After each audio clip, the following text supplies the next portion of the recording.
Hello, happy Friday.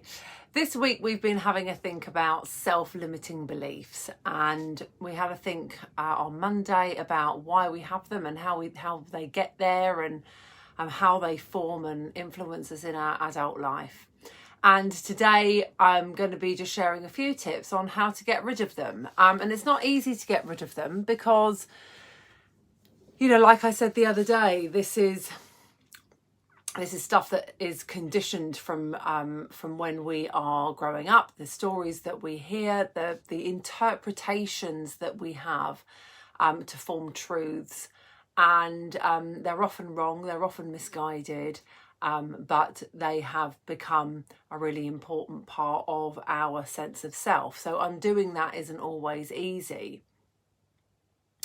But the first thing to really have a think about is actually to be really clear about what those self-limiting beliefs are, and actually name them, and actually get really specific about what it is that you think that you are not able to do, or what it is that you think that is holding you back. Because actually, once we are really clear about what we are telling ourselves, we can make different choices. We get to do things differently. But also we get to have clarity over whether or not that is actually what we think, or whether or not there's a slightly different version, a slightly different truth.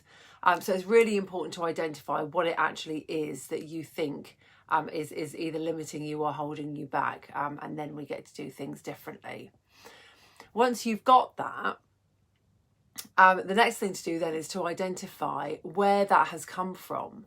Like, how has that come about? Why is it that you think that you are no good at X, Y, Z? Why is it you think that you are not able to do X, Y, Z?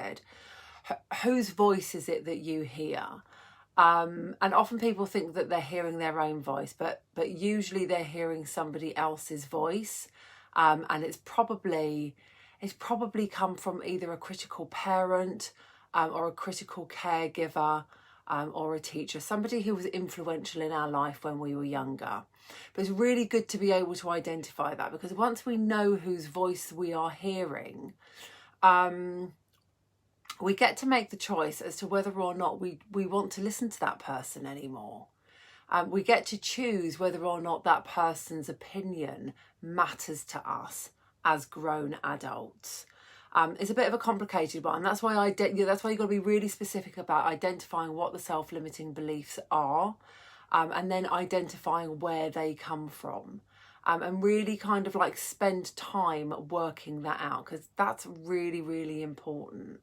And I like that example of kind of like, whose voice is it that you hear? Because I often think if you're hearing it from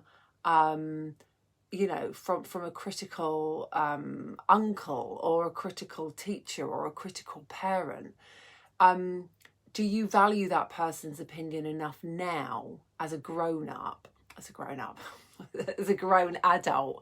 When we're children, we're very impressionable. When we're adults, things are very different. We see things very differently. Do you value their opinion now as an adult? Do they still get to have the same control over you as they might have done, your opinions, as they did when you were younger? Next, think about all of the times that you can disprove that. Think about all of the times that you have actually been able to do the thing that you have thought that you weren't able to do or aren't able to do. We often concentrate on what we're not able to do, and we look for evidence that will confirm that, but we rarely look for the evidence that disproves it. So look for all of the times that disprove it, that where you actually have done what it is you're saying that you can't do, or you have done the things that you put limits or boundaries on. And then finally, speak kindly to yourself. Encourage yourself. This is something I say to my clients all the time. Speak to yourself like you would speak to your best friend. Speak to yourself like you would speak to your children. We're great at giving out advice. We're great at being so kind and so generous and so compassionate to other people. And yet we're very rarely kind and generous and compassionate to ourselves. So rather than defining yourself by your limits, define yourself by your strengths. You know, write a list of all of the things that you're really good at, all the things that you're really proud of. Spell it out. You don't have to shout it out to everybody. You don't have to share it with the world. Just share it with yourself. But if you can't speak kindly to yourself, and you can't believe in yourself, and you can't encourage and support yourself, it's going to be really difficult for anybody else to do it for you. Okay? If you're not already in the Happy and Fulfilled group, come on over. There's a link at the top of this page. Come and join us. We've got more great chats every Monday night in our Monday live session. I've just posted about what we're doing on Monday, and it's gone out of my head now. I think we're talking about how to make time for ourselves. I don't think we're doing self-care again. I can't remember. I'm so sorry. It's Friday. My brain's mushed. I'm signing off now for the weekend. Have a lovely weekend, and I'll catch up with you guys next week. Take care.